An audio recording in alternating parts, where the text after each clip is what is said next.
What really happened to Laurence? That's the question I set out to answer nearly 2 years ago, after coming across some new information that indicated there might be much more to Laurence's story than we've understood.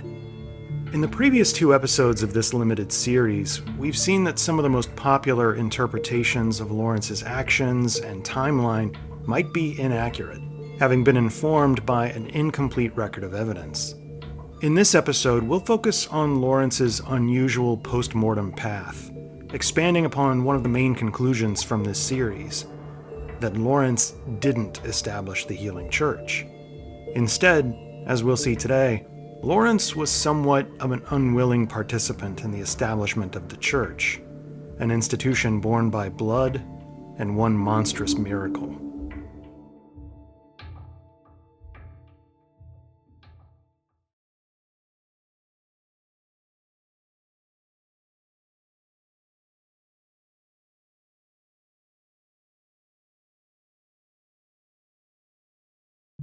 It's no secret that the healing church is laden with Christian iconography and terminology, with perhaps no better example than the altar in the Nightmare Cathedral. Here, Laurence's cleric beast body lies in recline on a stone sculpture of a cloth-covered altar, invoking Michelangelo's La Pietà, or more generally, artworks in the style of the Lamentation of Christ. This, as we've discussed in past episodes, casts Laurence as a Christ-like figure. But how seriously should we take this? Is it simply a design touch to accentuate the ecclesiastical nature of Laurence within the context of the healing church? Or is it something much more substantive in the game's environmental storytelling? Based on everything we'll discuss in this episode, I think it's much, much more. And by viewing Laurence through this religious prism, we can make several new and exceptionally significant breakthroughs in the lore that I believe finally show us what really happened to Laurence. We began this work in the previous episode, where we made a profound observation about the 4 altars in Bloodborne's 3 grand cathedrals, 2 of which are in the Hunter's Nightmare and 1 in the Waking World. We saw that each of the 4 altars contains a unique presentation of the bodily remains of Laurence, meaning that the church altars and the apses in which they're located are inextricably linked with Laurence. I cannot overstate the value of this observation. We didn't focus much on the other elements of these altar displays, so we need to do that today. Notably, this altar in the Nightmare Cathedral is missing much of the ornamentation and reliquaries that we find in the Grand Cathedral in the Waking World and in the area below the surgery altar. Here, Laurence's body, lying atop a large platform, consumes the majority of the space. It's only when we defeat Laurence and his body is removed that we're able to take a closer look at this altar. Behind the platform is what appears to be a retable, which is a tall wooden structure situated behind a church altar, which typically displays relics or religious art, mainly paintings or reliefs. We see retables in each of the game's 3 grand cathedrals, towering over the altars that hold Laurence's physical remains: his beastly skull, his human skull, and his cleric beast body. In the Nightmare Cathedral, we're able to see a portion of the relief that's carved into the front of the retable, which appears to show a woman wearing a veil. Unfortunately, the rest of her body is obstructed by the stone platform. This is also the case in the Waking World Grand Cathedral, where the image is almost entirely blocked by the statues and relics in the display. The hidden relief can only be revealed in the other Nightmare Cathedral. Once we raise the surgery altar platform, we see an altar that's almost identical to the altar from the Grand Cathedral in the Waking World. Unfortunately, the statues of supplicants block almost all views of the retable. But if you can time it just right, you can activate the elevator, jump, and then land on the altar chair as it descends. This gives us the clearest, most complete view of the image in the retable, which shows a scene in the style of the Lamentation of Christ. Obviously, that's consistent with the religious nature of the setting. We are in a cathedral, after all. But there's one piece in particular that's germane to our discussion in this excavation of Laurence. The dead body shown in the relief is the body of a man, and he's lying at an angle on a cloth-covered platform that is identical to the platform upon which we find Laurence, the first vicar. It's not just similar, it's an exact copy down to the fine details of the drapery folds. I showed in great detail in the previous episode how the 4 altars within the game's 3 grand cathedrals provide us with mirrored versions of Laurence. One his beastly version, the other his human version. We see this with his skulls, and we see this with his outstretched bodies. One skull belongs to a beast, one to a human. One dead body belongs to a beast, one to a human. It's this reflection, in part, that allowed us to determine that the cadaver shown on the surgery altar is Laurence's human body. This dynamic is playing out yet again here. The Retable image shows a man's dead body reclined on this cloth-covered platform. The Nightmare Cathedral altar, by contrast, shows the dead body of Laurence, the cleric beast, reclined on an identical cloth-covered platform. This strongly indicates that the body shown in the relief is the dead human body of Laurence. This might seem like a bit of a leap, but don't forget that these reliefs are found on the 3 altars that contain Laurence's remains. There's an implied connection to Laurence, more specifically his dead body, already built into these displays. It also has to be noted that this is artwork that we weren't able to see until the DLC was released. It's there in the base game within the Waking World, it's just hidden. This means that From Software took 2 deliberate steps in their design process.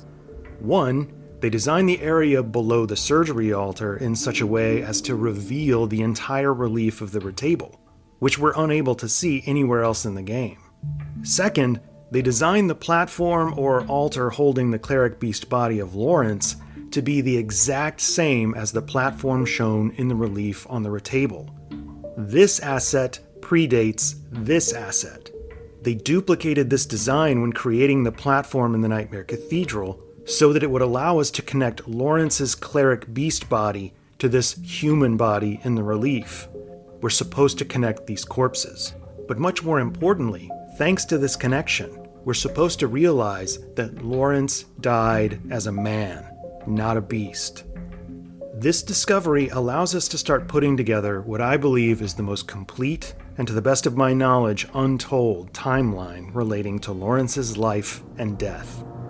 Before we can explore the larger significance of this conclusion, we need to turn our focus to another environmental asset in one of the Nightmare Cathedrals. Remarkably, it's telling us the exact same story. In What Really Happened to Laurence Part 2, we went through a robust and convincing set of details that allowed us to confidently say that the body on the surgery altar is Laurence's human body. In the process, we observed something very striking and peculiar about the aptly named surgery altar.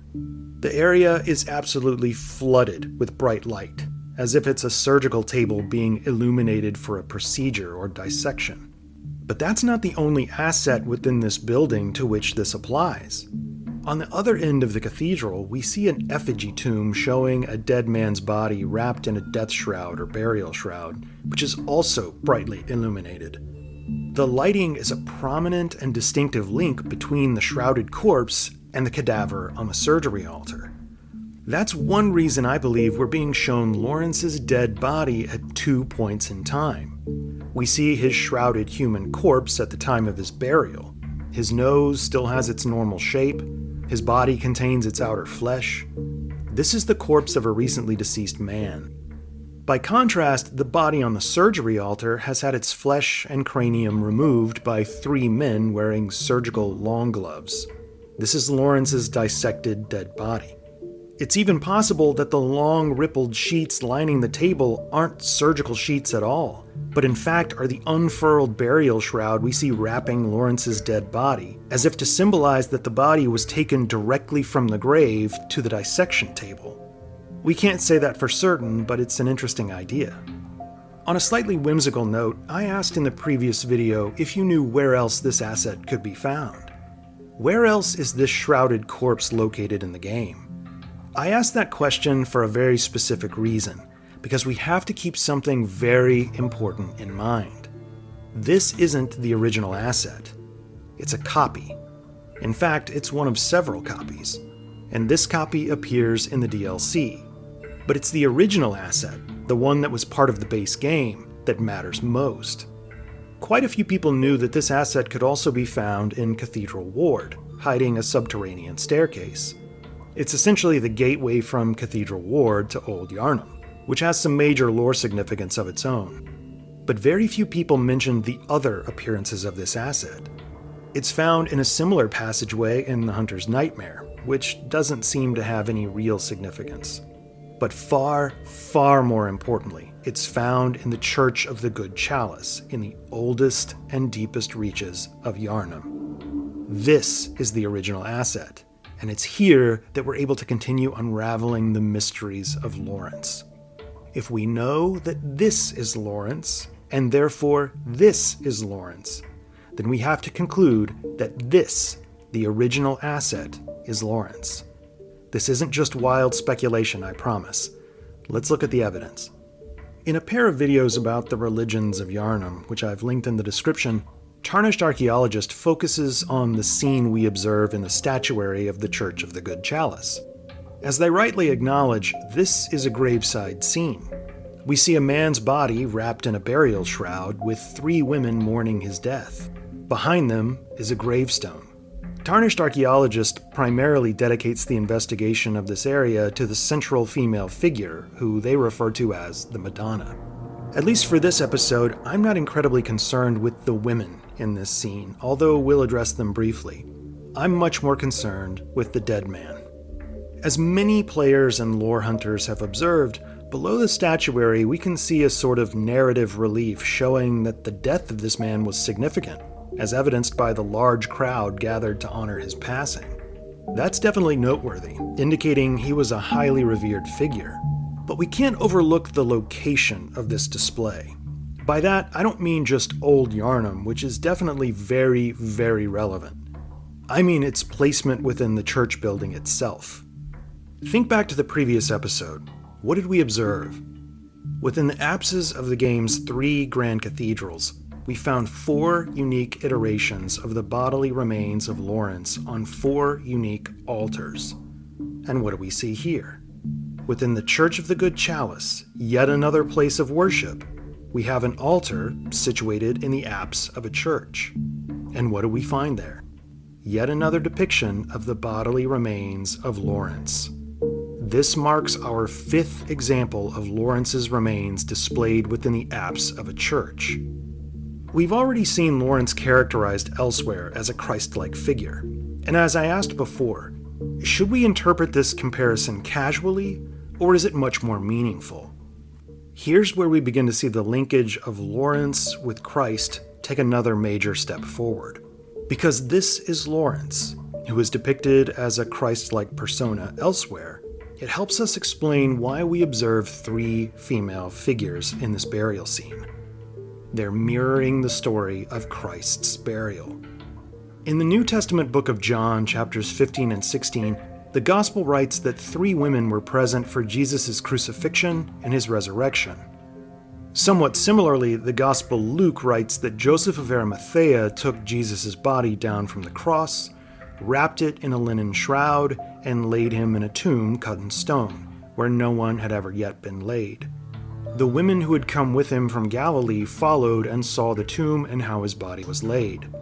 Religious art from as early as the 5th century shows 3 women coming to Jesus' tomb to anoint his body with aromatic oils, only to find his tomb empty save for 1 or 2 angels who spoke to them saying Jesus had risen from the dead. These women are known as the 3 Marys, generally believed to be some combination of Mary, mother of Jesus, Mary Magdalene, Mary of Clopas, Mary of Jacob, and Mary Salome. The 3 Marys at the tomb of Christ have been commemorated by countless artists over the centuries. In the Church of the Good Chalice, we see a man's body wrapped in a shroud, lying upon what appears to be a tomb in front of a gravestone. Above him, 3 women, just like the 3 Marys, are mourning his death. This is a sculpture commemorating Laurence's death and burial, and critically, it reinforces the comparison of Laurence to Christ. There's little information we can glean about the 3 female figures from the Church of the Good Chalice statue, But it seems a virtual certainty that the main figure shown at center is the same woman we see within the artwork of the Retable in the Grand Cathedral. Here again, she's veiled and overlooking the dead body of a Christ-like figure. If this is Laurence, which seems plainly obvious, then this should be Laurence. But here's another interesting observation. In the Surgery Altar Cathedral in the Nightmare, we have three figures, who appear to be men, hunched over a corpse on an altar within the apse of a cathedral. Very similarly, within the Church of the Good Chalice, we have three figures, this time women, positioned over a corpse on an altar within an apse of a church. In both cases, the body is aligned perfectly parallel to the transept of the churches, with the corpse's head on the right side of the altar. These displays appear to show two key points in Laurence's post-mortem timeline, designed in such a way as to play upon a shared motif. One is the burial of his body within a grave with three women mourning his death. The other is the removal of his body from the grave and subsequent dissection by three men. All of this also indicates that Laurence, as we've long understood, was a central figure in the history of Old Yharnam. So much so that his burial would be memorialized in stone in the apse of the oldest church in the city. But here he was shown as a man, meaning at some point something exceptional happened. Laurence died a man, but he transformed into a cleric beast, whose shattered skull eventually became the primary relic of the healing church. Even if we don't fully know the details of how Laurence died, we still need to understand why his skull became revered in the Grand Cathedral. Here again, environmental assets tell the story. Why is Laurence's beastly skull the primary relic of the healing church? That seems like an easy question to answer if you believe Laurence, the man and former scholar of Byrgenwerth, established the church. That makes Laurence's skull simply a relic retained in honor of the church's founder.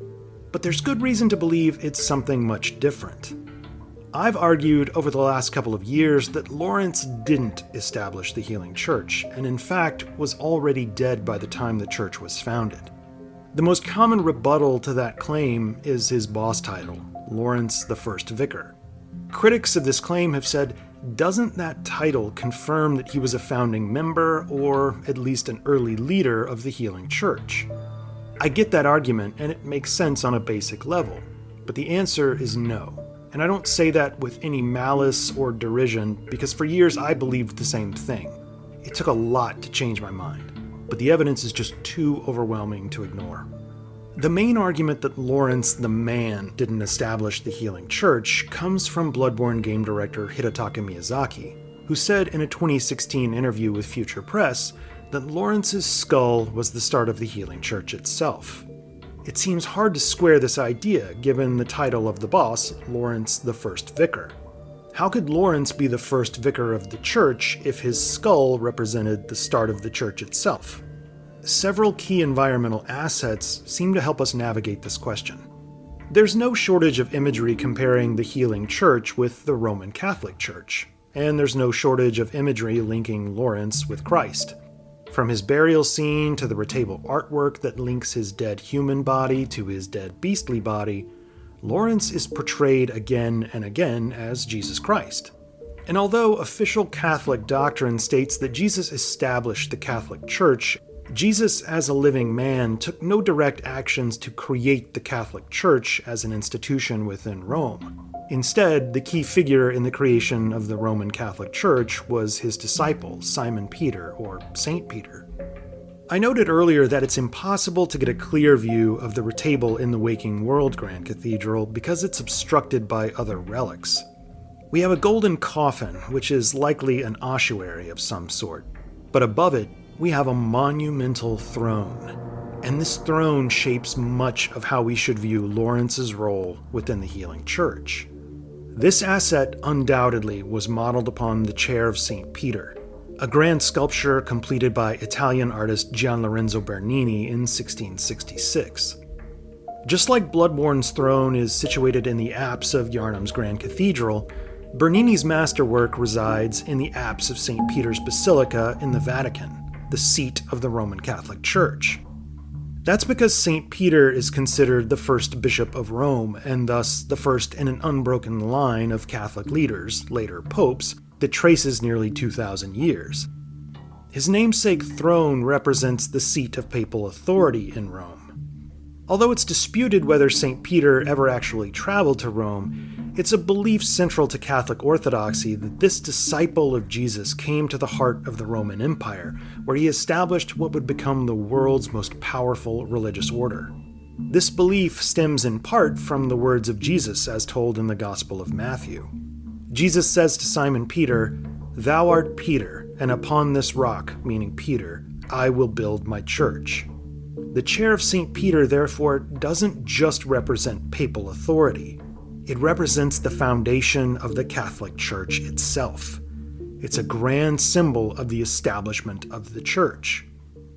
Why would we see a facsimile of the chair of St. Peter in Bloodborne? Aside from underscoring the parallels of the Healing Church and the Roman Catholic Church, the presence of the chair in the Grand Cathedral tells us about the history of the Healing Church. In earlier iterations of the game, Laurence's skull wasn't just near the chair like we see in the final game. It was found on the chair. We see this in the concept art for the Grand Cathedral, where Laurence's beastly skull, with its stringy hair and gaping fracture, is resting on the chair. We also see it in the trailer when the game was still in development under the name Project Beast, where a skull, presumably Laurence's, is affixed with a crown and sitting on the chair. In both cases, Laurence's skull was directly, physically connected with this monumental chair that's modeled upon the chair of St. Peter. Laurence's skull, therefore, was initially designed to be explicitly associated with the establishment of the Healing Church, because it was directly connected with an environmental asset that in the real world is synonymous with the establishment of the Roman Catholic Church. Although the skull was later relocated to the altar, the giant throne mimicking the chair of St. Peter remained nearby. And here's what's fascinating.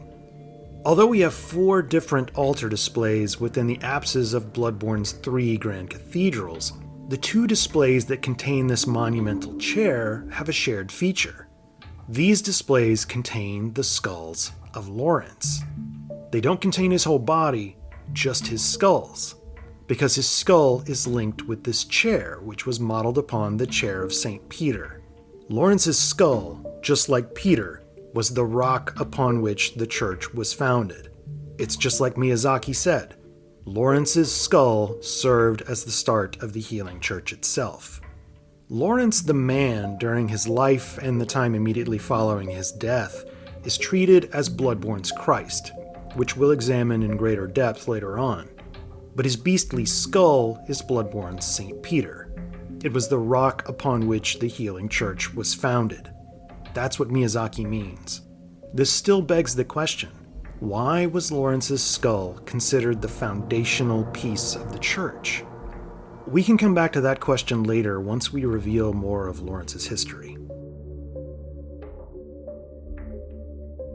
All of this keeps in line with everything I've argued in the last 2 episodes about what we learn from Alfred, who gives us an exceptional amount of information about the history of the Healing Church. Alfred tells us, once a group of young Bergenworth scholars discovered a holy medium deep within the tomb, referring to the tomb of the gods. The discovery of this holy medium, Alfred says, led to the founding of the Healing Church and the establishment of blood healing. For years, the overwhelming majority of the lore community has understood Alfred's use of the term holy medium to mean one thing: the old blood. But based on what we've discussed in the previous 2 episodes and what we're about to cover, I think we can demonstrate that this isn't accurate. As we've noted in each episode of this series, the term used for holy medium in the game's original Japanese text is seitai, which can be translated as either holy body, as in the dead body of Christ, or the Eucharist, meaning the bread and wine that Christians consume during communion. Once consecrated, the Eucharist is considered to be the body and blood of Christ. So, Alfred is telling us that Byrgenwerth scholars went into a burial place or tomb and returned with a holy body, or what is essentially Bloodborne's version of the body and blood of Christ. Alfred also tells us that this holy medium is venerated in the Grand Cathedral, the same place where Laurence's beastly skull is kept on display as a relic. But the original Japanese text of Alfred's dialogue seems to be more nuanced. Whereas Alfred's line in the official English version is, "I have heard that the holy medium of blood healing is venerated in the main cathedral," the Japanese version appears to be closer to, "For blood ministration, I've heard the holy body it originates from is enshrined within the Grand Cathedral," or, "I have heard the holy body, source of the salvation of blood, is enshrined in the Grand Cathedral." These translations strongly imply there was a bodily origin source of blood healing. If Laurence, as we've seen, is Bloodborne's Christ, then Alfred is telling us that scholars went into the tomb of the gods and retrieved Laurence's remains, which were buried in a tomb as we see depicted in the graveside sculpture within the Church of the Good Chalice. They later dissected his remains as depicted on the surgery altar. These men are removing the flesh and, more importantly, the blood of Laurence, the holy medium of the healing church. We see this concept expressed by the environmental assets that are brightly illuminated in the second Nightmare Cathedral, which we examined earlier in this episode. Here, the light illuminates Laurence's dead body, wrapped in a death shroud for burial. Specifically, it's lighting Laurence's human skull. It also lights his body that was removed from the grave and dissected, as we see here. And when we raise the surgery altar platform and allow the moonlight to shine down on the lower level, the light illuminates one object in particular, the chair, the symbol of the establishment of the church. And it's where we find the item, Laurence's skull. It's just like Miyazaki said, Laurence's skull was the start of the healing church itself. One of the most common responses to the assertion that Laurence's dead body is the holy medium is something akin to, how could Laurence be the holy medium if he already knew about the old blood? Unfortunately, this question comes from a place of misunderstanding. I'm arguing, and have been arguing in all 3 videos about Laurence, that the so-called old blood isn't the same thing as the holy medium. They're related, but not synonymous. Obviously, Laurence's remains aren't the origin source of the old blood, which itself is a somewhat problematic term that's been treated as a proper noun of sorts within the lore community. For now, I'll just refer to it as the blood. But yes, we know Laurence wasn't the original source of the blood because of what we observe in the cutscene showing the dialogue between Willem and Laurence. Willem repeatedly mentions the blood, and the 2 men say in unison, "Fear the old blood." Obviously, they're not talking about Laurence's remains when referring to the blood. Alfred tells us, though, that it was the discovery of this holy medium, meaning Laurence's remains, that led to the founding of the healing church and the establishment of blood healing. This is entirely consistent with what Miyazaki revealed when he said that Laurence's skull served as the start of the healing church itself. Alfred and Miyazaki are saying the same thing. It's still reasonable to ask, how did the discovery of Laurence's remains lead to the founding of the healing church and the establishment of blood healing? Although we're missing some details in the middle, we have a good bit of information to work with on the front and back ends. Laurence's conversation with Willem, as we just noted, confirms that he and Willem were well aware of this mystical blood. They knew it well enough to understand that it was something to be feared. The Beast Rune tells us why. Because with Byrgenwerth's discovery of this special blood came deviations, a sort of diseased, perverse metamorphosis, and the discovery of undesirable beasts. It's the beastly transformation. There are several compelling theories about exactly where Byrgenwerth scholars discovered this blood, but regardless of the original source of the game's mystical blood, the lore heavily implies that it was the same kind of blood that was used in the ancient land of Laurence. We know from the ailing Holy Chalice that a beastly scourge plagued Laurence long ago, hence its name, Ailing Laurence. The Lower Laurent chalices also tell us there were trace remains of medical procedures that likely were the cause of this transformation, not an attempt to cure it. The implication is that there was some mystical blood being used in Laurent as a medical treatment, and it ultimately ended up triggering a beast plague. One could argue it was this blood that Byrgenwerth scholars discovered. But there's reason to believe that the game's powerful blood is simply the blood of the dead, and there's not some single original source. An entire video series could be devoted to the nature and origin of the blood, but fortunately that's not something we need to solve here. The point is that Willem and Laurence knew about the blood, they knew it had potentially curative power, and they knew that using this blood came with great risk. The strong implication is that this same mysterious blood was the cause of the schism between Laurence and Willem. Laurence saw the blood as a miraculous gift, and Willem didn't. That's pretty clear.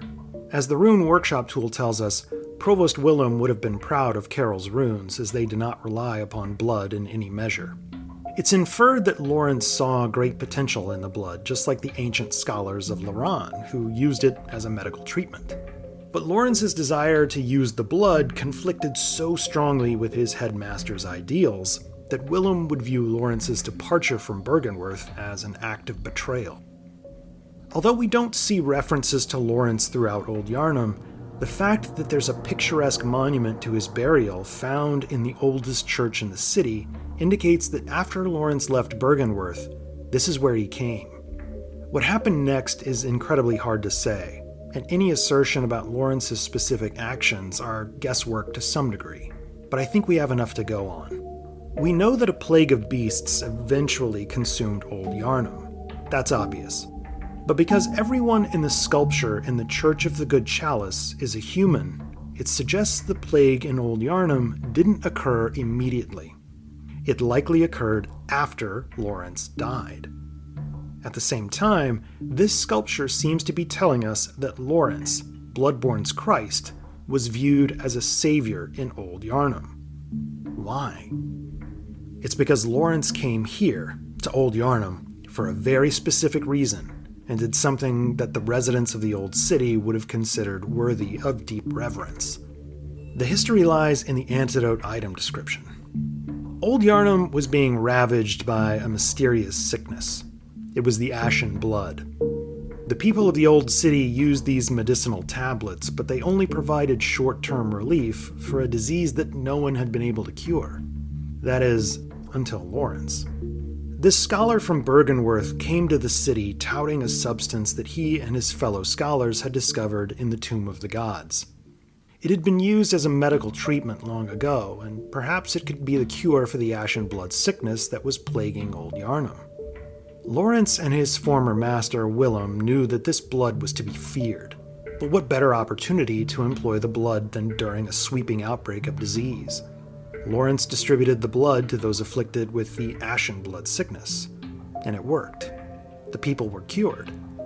Laurence was hailed a savior. And eventually, when Laurence died, he was considered such a revered figure that the residents of Old Yharnam would memorialize his burial, placing an elaborate monument within the oldest church in the city.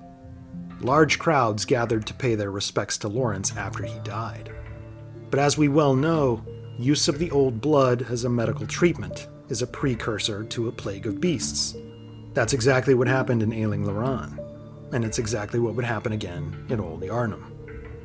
It would make sense that Laurence died before this occurred, because he was a revered figure at the time of his death. We also have to assume that Laurence consumed or transfused the blood, because we know he eventually transformed into a beast.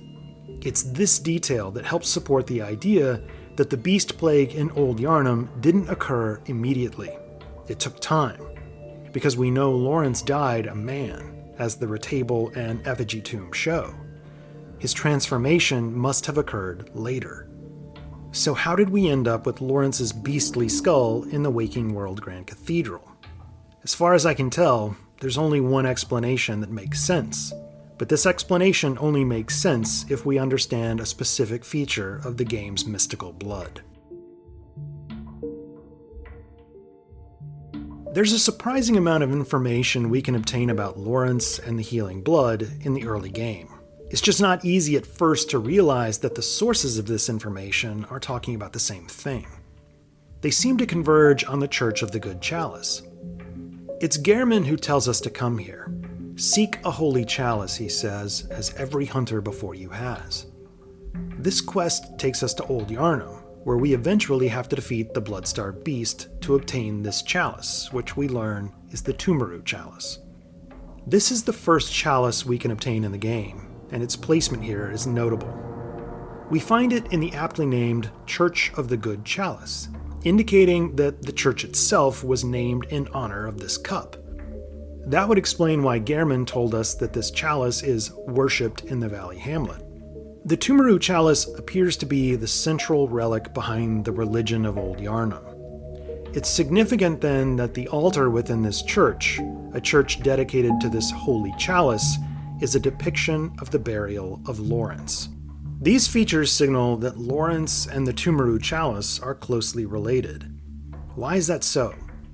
Although there are likely other connections, the Holy Chalice is the only one of the game's 25 chalices that uses the term seitai, the Japanese term that means holy body or Eucharist. From Software's effort to connect the Holy Chalice with Laurence is yet another major attempt to portray Laurence as Bloodborne's Christ. In this instance, we're not just seeing a simple imprint of Eucharistic ritual. We're experiencing a twist on the Holy Grail mythos, which itself was heavily manipulated by the Christian faith. In Arthurian legend, which has many different authors and thus many different tellings, the Holy Grail was an item, sometimes described as a stone or a plate, but more popularly represented as a gilded cup that possessed mythical power to provide bountiful food, to put men in a state of spiritual ecstasy, or, as it became much more commonly known, to heal any illness and grant immortality. The curative power of the Holy Grail, which was a later interpretation of the Grail mythos, resulted from the injection of Christian dogma and iconography by medieval authors, primarily the French poet Robert de Boron. De Boron's telling of the Grail myth drew heavily from the legend of Joseph of Arimathea and the ritual of communion. According to the Gospels of the New Testament, during the Last Supper, Christ filled a cup with wine and shared it with his disciples. "Drink from it, all of you," Jesus said.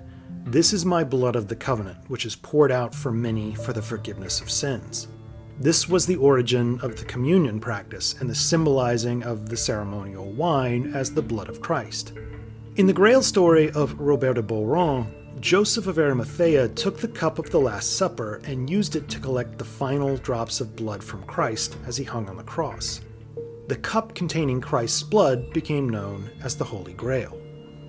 In the medieval legend, Joseph of Arimathea brought the Grail to England to Christianize the land, using the Grail to perform miracles. It mysteriously disappeared and became mythologized as an ever-elusive relic and the quarry of many a noble quest. According to some of the most popular theories of the Grail myth, including the one advanced by Dan Brown in his novel The Da Vinci Code, the Grail eventually was hidden away in a church, specifically the Rosslyn Chapel in Scotland, just south of Edinburgh. These Grail myths should seem eerily similar to what we experience in Bloodborne, because they are. Gehrman tells us to seek a holy chalice that, like in the popular Grail myth, is buried in an old, forgotten chapel. It's one of many chalices, Gehrman says, that has been lost in the hands of men, just like there are many cups that are believed to be the true Holy Grail. By instructing us to seek this chalice, Gehrman seems to be sending us on Bloodborne's version of a Holy Grail quest. I don't think this is an accident, for several reasons. For one, the Ys Chalice is a deformed replica of the Marian Chalice and is one of the clearest clues about the Grail connection to Bloodborne's chalices. Some Grail researchers believe that the Marian Chalice was used by Mary Magdalene to collect the blood of Christ and therefore is the actual Holy Grail. Meanwhile, Gehrman refers to the Holy Chalice as a Holy Chalice, a term that has become synonymous with the Holy Grail. The Holy Chalice is also styled as a ceremonial cup, just like a Grail. But even more noteworthy, the term used in Japanese for chalice when referring to any of the game's 25 chalices is seihai, which can be used when referring to a communion chalice, but it's also the term used when referring to the Holy Grail. This theme is very strongly emphasized in the game when it comes to the chalices, the blood, and Laurence. Although all of that is relevant, we haven't addressed the most important point. As I mentioned before, the holy blood of Christ within the Grail mythos possessed a nearly magical quality. The blood contained within the Holy Grail could heal the sick and grant eternal life. This translates directly to Bloodborne. What is the central feature of the healing church? It's the healing blood. It's this mystical, presumably divine blood that is characterized as a panacea or cure-all. This special, forbidden blood is what Laurence used to cure old Yharnam of the ashen blood sickness. But perhaps it's more than that. Perhaps just like the legendary blood of the Holy Grail, Laurence's special blood might also grant eternal life. By this point, I think we've clearly seen that Laurence died as a man. His dead human body is shown in the relief of the Retable in the Grand Cathedral. His dead human body is also shown wrapped in a shroud for burial. So how do we go from Laurence the dead man to Laurence the dead beast? Let's face it, we have to conclude that Laurence the man didn't stay dead. He came back to life, but as a beast. The transformation occurred after his death. As ridiculous as that might seem, it makes perfect sense. We know that Laurence is consistently portrayed as Bloodborne's Christ, whose death is lamented in various religious buildings throughout Yharnam and the Nightmare. And when it comes to Jesus Christ, what was his greatest miracle? What is he best known for? What act of his became the promise of hope extended to all his believers? It was his resurrection. It was his life after death and the promise of eternal salvation. If Laurence transformed into a beast after death and some sort of nightmarish resurrection, it helps explain why all the imagery around Laurence treats him as a Christ-like figure. It explains why the imagery around Laurence shows him as a human at the time of his death. And it also explains why all the imagery around Laurence isn't associated with his life. It's dedicated entirely to his death. We never see his face, we hear only 30 words of dialogue in Laurence's voice, and we learn virtually nothing about specific actions he took as a scholar. But we see his bodily remains here, here, here, here, here, here, and here. In many ways, Bloodborne is a saga of Laurence's death and beastly resurrection. If what we're seeing in the second Nightmare Cathedral is a sort of timeline of Laurence's remains, it's notable that everything here is related to his human remains. We have his human body in a shroud, his human body being dissected, and then his human skull on the altar below. Where does the beastly transformation fit into all this? We know that Laurence's human skull only exists in the Nightmare, thus it's not real per se. It's a symbol of what Laurence lost. In reality, all that's left of Laurence is a beastly skull. The surgery altar also can only be found in the Nightmare, so perhaps this display is just like Laurence's human skull, in that it doesn't reflect the true nature of Laurence's remains when they were dissected.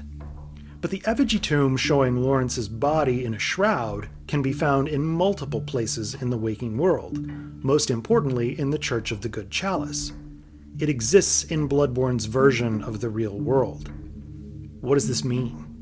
I think the most logical explanation is that the scene in the surgery altar is a storytelling device to indicate that Laurence's corpse was dissected, and in this process, his head was removed.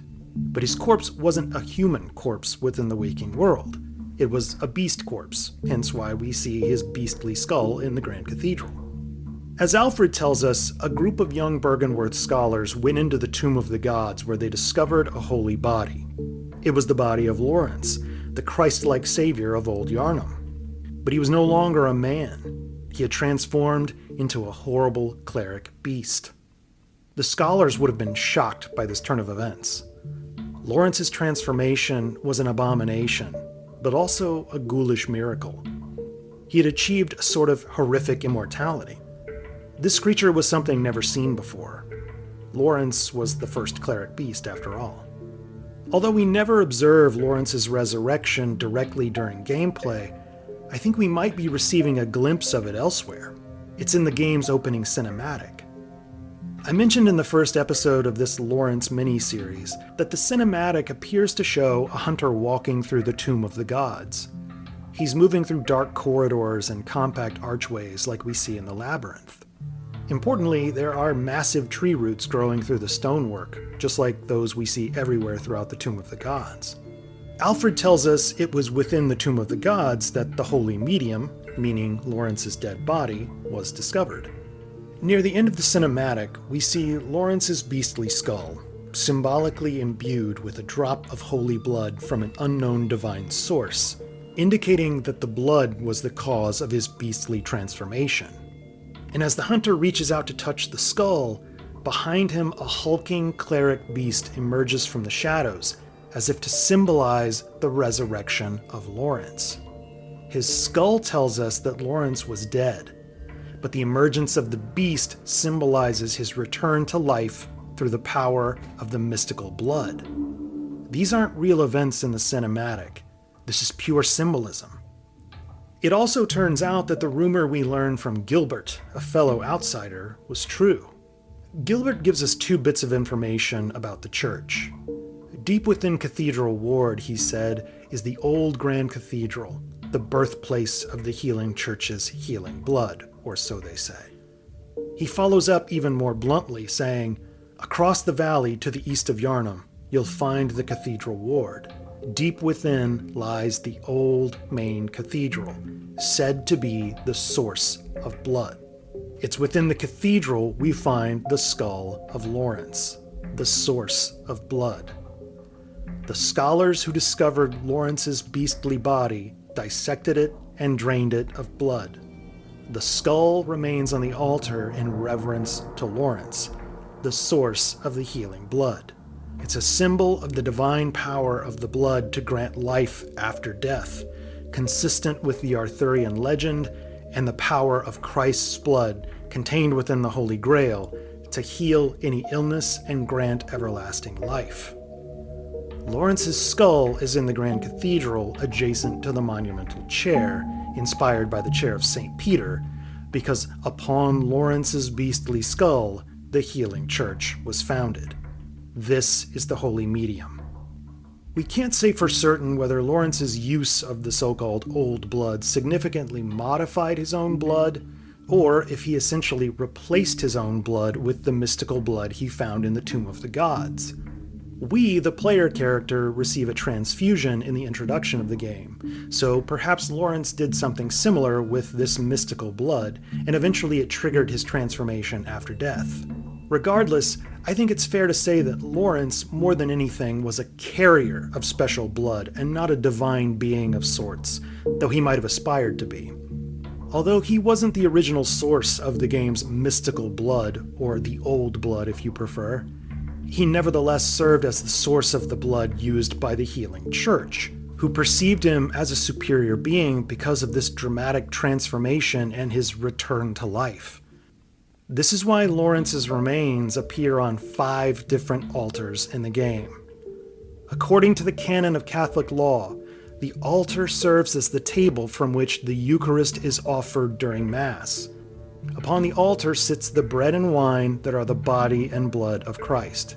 In Japanese, this would be the seitai, the same term used for Bloodborne's Holy Medium, which is Laurence's bodily remains.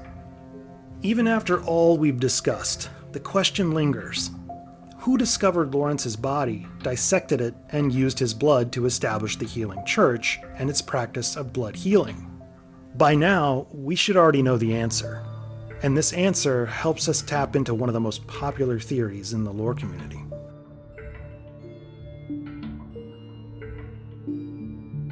If Laurence transformed into a beast after death, and thus while in the tomb, who would have killed Laurence the beast? Alfred simply refers to a group of young Byrgenwerth scholars that discovered Laurence, the holy medium, deep within the tomb of the gods. But let's think back to the previous episode. I argued that the surgery altar scene is showing us the dissection of Laurence's body after it was removed from the grave, and I believe the main scholar leading the dissection isn't some nameless figure. Based on a number of distinctive features belonging to the bearded scholar and the dissected body, we were able to conclude that this man is Brador. If that's true, it means several major pieces of this puzzle begin to click together. Let's take a look at 6 important points.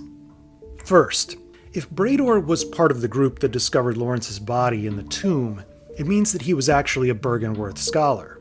Although that seems hard to believe, it would explain several very confusing story and design elements. For one, it would explain why this bearded man in the surgery altar display is wearing a bishop's mitre. This isn't a piece of attire worn by the clergy of the Healing Church. Instead, it's attire worn by the old scholars of Byrgenwerth. That's why this headpiece is nearly identical to the one worn by Master Willem, from the unusual squid-like tail design to the distinctive blinder over the eyes. This seems to have been a very deliberate design choice. Second, it would explain the text from Brador's testimony that says he killed a compatriot. Brador is described here as a Healing Church assassin, which naturally suggests that Brador was already in the employ of the church and killed a fellow clergy member. But based on everything we've discussed in the last few episodes, this language might be technically accurate but very tongue-in-cheek. If Brador was a scholar of Byrgenwerth, and he was responsible for slaying Laurence after he transformed into a beast, then Brador did indeed kill a compatriot, Laurence, who was a fellow scholar of Byrgenwerth. If Brador then used the blood of Laurence, drained from his dissected body, to establish the Healing Church, then, in a weird way, Brador was a Healing Church assassin of sorts. Third, and most obviously, it would explain why Brador is wearing the scalp and hide of a cleric beast, which is what Laurence eventually became. We've already examined in the previous video the many clues that indicate the cleric beast that Brador killed, skinned, and scalped was Laurence. Fourth, if a group of Byrgenwerth scholars led by Brador went on to establish the Healing Church using Laurence's beastly skull as a foundational holy relic representing the healing power of divine blood and the prospect of immortality, it would explain why the Church and Byrgenwerth are so closely linked. For years, we've assumed Laurence was the common thread. If Laurence founded the Healing Church, it would seem reasonable that he brought certain norms and traditions with him, mainly the attire. As the Tomb Prospector set tells us, the Healing Church traces its roots to Byrgenwerth. We also learn that the choir set is worn by the highest-ranking clerics of the Healing Church, and scholars who continue the work that began at Byrgenwerth. But as we well established, Laurence died before the church was founded. How then was the church an offshoot of Byrgenwerth? This was only possible if scholars of Byrgenwerth established the church, as Alfred tells us, not Laurence. Fifth, if Brador was responsible for killing Laurence, dissecting his body, and using Laurence's blood to establish the church, it likely explains why Brador's weapon is called the Bloodletter. Brador was responsible for exsanguinating Laurence's corpse. Laurence's blood then became the healing blood. Sixth, and finally, if Brador killed Laurence after he had transformed into a beast, it lends support for the popular theory that Laurence is, or at least was intended to be, the bloodletting beast. This idea was popularized, perhaps even originated, by Sophie Pilbeam within the first year or two of the game's release.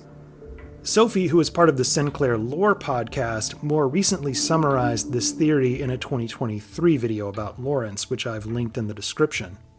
The theory lost a little bit of steam within the lore community once the DLC was released, mainly because we encounter Laurence in the Hunter's Nightmare. Many people reasoned that if this monstrous cleric beast is Laurence, then the bloodletting beast can't also be Laurence. Even though I understand what critics are saying with that argument, I'm not particularly persuaded by it. First, as Sin of the Sinclair Lore podcast also noted, we find Laurence in the Hunter's Nightmare, which we know is highly distorted. What we experience here seems to be much more symbolic in nature. Moreover, just like we discussed in the previous episode, the physical skull of Laurence that we observe in the Grand Cathedral looks absolutely nothing like the skull of Laurence the First Vicar, which is very canine in its appearance and contains two enormous antlers. Laurence's actual skull is much more humanoid in its appearance, and importantly doesn't contain antlers or even pedicles where antlers would have been attached. The cleric beast version of Laurence is essentially a narrative device not to be taken literally. By contrast, the bloodletting beast has a very humanoid face with two large canines, meaning the pointed teeth, much like we see in Laurence's skull.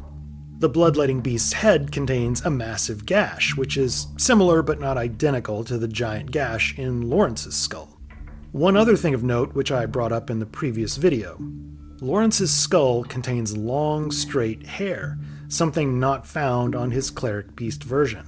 But the bloodletting beast's long, straight hair is far more similar.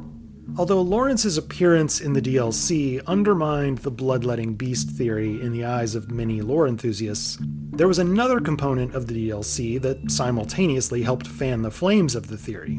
That component was Brador, who was infamously wearing the scalp and hide of a cleric beast. This naturally prompted people to wonder if perhaps the compatriot that Brador killed, skinned, and scalped was Laurence, following his transformation into a beast. Additionally, as we noted before, Brador wields the iconic weapon called the Bloodletter. If Brador killed a cleric beast using the Bloodletter, then it's reasonable to assume the name of this weapon might somehow be linked with the bloodletting beast. But because the cleric beast outfit didn't match the design of the bloodletting beast, there was still some reluctance to embrace this theory. What I find most compelling is that the bloodletting beast has two forms. The first time we encounter the beast, it's fully formed, albeit with two massive wounds. When we encounter it again, it's missing its head. The bloodletting beast might be Laurence, who transformed into a beast after being buried in a tomb. If Brador killed Laurence and dissected his body, perhaps he decapitated Laurence in the process and brought Laurence's skull back as a sort of chalice filled with Laurence's blood. It remained on the altar of the Grand Cathedral as a foundational relic of the healing church. The rest of Laurence's remains might have been left behind in the tomb, hence the headless bloodletting beast. As we've seen in these 3 episodes, there was far more to the story of Laurence and the healing church than we originally thought. Laurence didn't establish the church, and instead was considered the source of its healing blood. The religious parallels were the guiding light to this discovery, and with this new information in our possession, it might be worth re-examining the game with a fresh perspective to see what other secrets can be unearthed. Thanks for watching.